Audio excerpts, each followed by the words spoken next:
మజ్జిగ చారు చేస్తున్నానండి. దానికోసం బాండీలో నూనె వేసుకున్నా, ఆవాలు వేసుకున్నా, శనగపప్పు, మినపప్పు, తర్వాత జీలకర్ర,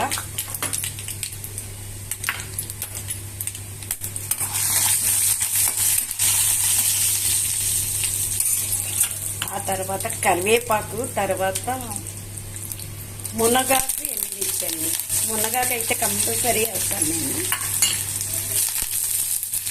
మజ్జిగ చారులోకి.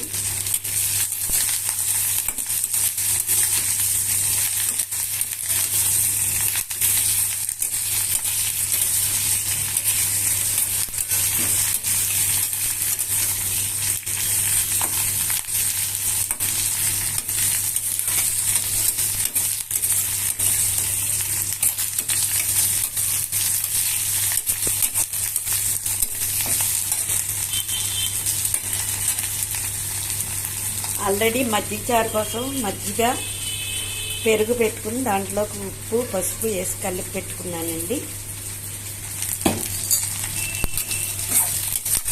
ఇది వేసిపోయిన తర్వాత మజ్జిగలో వేసేసుకోవాలి. పెరుగులో రెడీ అయిపోతుంది.